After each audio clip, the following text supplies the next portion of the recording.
This is the portfolio rubric guidance for Standard 1, OA, A1.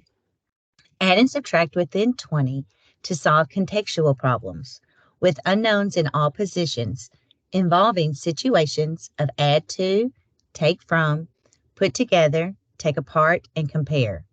Students can use objects, drawings, and equations with a symbol for the unknown number to represent the problem. Table 1 with addition and subtraction situations have examples for the problem types for first grade in your appendix of your portfolio rubric guidebook.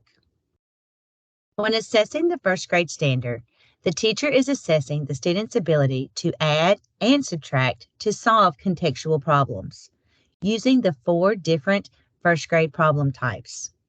When using these problem types, the sum should be more than the number 10. A subtraction sentence consists of 3 numbers: a minuend, subtrahend, and difference. The minuend is the first number in the subtraction sentence. We subtract subtrahend from the minuend to get the difference. When subtracting, the minuend must be more than the number 10. Teachers will present the students with one-step addition and subtraction contextual problems using numbers within 20, but making sure that the sum is more than 10 and the minuend is more than 10 for each of these 4 problem types. Add to, change unknown, take from, change unknown, put together, take apart, both add-ins unknown, compare, the difference unknown. Teachers read the contextual problems and can set up the equation on paper. For example, to set up the equation, you would put blank plus blank equals blank. Teachers do not write numbers for the equation. The student solves the problems using objects or drawings on their paper, and they write the numbers to complete the equation. Students can use objects and drawings if they need them, but some students can complete the equation without objects and drawings, and that is acceptable. The teacher can set up the equation. When students have mastered the first grade standard, then teachers can move into assessing the second grade standard. In second grade, the teacher is assessing the student's ability to add and subtract contextual problems using the 4 different second grade problem types. This is aligned to the second grade standard 2 OA A1. When assessing the second grade standard, the sum must be more than 20 when you're adding.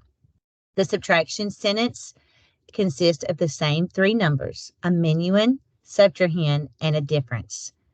The minuend is the first number in the subtraction sentence. We subtract subtrahend from the minuend to get the difference.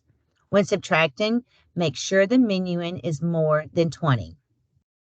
Teachers will present the students with one-step addition and subtraction contextual problems. Excuse me. Using numbers that are within 100, making sure that when adding, the sum is more than 20, and when subtraction sentences are used, the minuend is more than 20 for each of the 4 second grade problem types.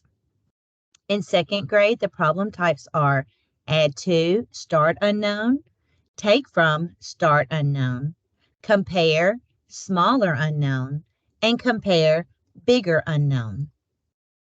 You'll see in your rubric we have suggested task.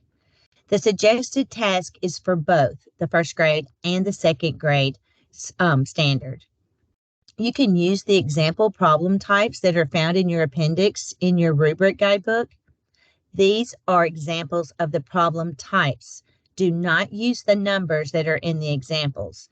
Teachers adjust your numbers to meet the standard. Teachers can also create their own contextual problems for each of those 4 different problem types. Be sure you have 4 problem types for the students to answer for both the first grade and the second grade standard. The required method of evidence to be uploaded is the writing product where the students have answered the equations.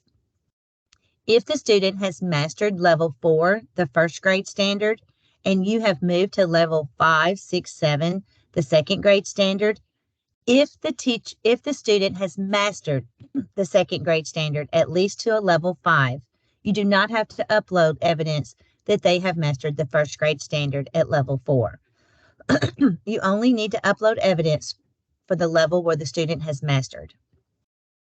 Once you have collected your student work, it is time to score the student work. When you are looking at your first grade problem types, the student has been presented with all 4, and the student is not able to solve any of those problem types correctly or write the equation correctly. That is the score of a level 0. If the student is able to answer one of the problem types and they have accurately written out the equation, both parts, solve it and complete the equation, that is the score of a level 1. If the student has been presented with the 4 types and they can accurately solve 2 of the problem types and accurately complete the equation, that is the score of a level 2. At level 3, they can do the same, solving 3 problem types to get a score of a level 3. And then at level 4, they have answered all 4 problem types and accurately completed the equation. If students have completed level 4 correctly, then you can move to assessing the second grade standard. Level 5, 6, and 7 are scoring the second grade problem types. When the students are presented with those 4 second grade problem types and they can answer correctly at least 2 of the problems and accurately complete the equation, that is the score of a level 5. If students score a level 5, you do not need to upload evidence that they have mastered at level 4. When presented with the 4 second grade problem types, if they can accurately solve 3 of those problem types and write the equation correctly, that is the score of a level 6. And finally, when presented with all 4 second grade problem types and the student accurately solves all 4 and completes the equations, that is the score of a level 7.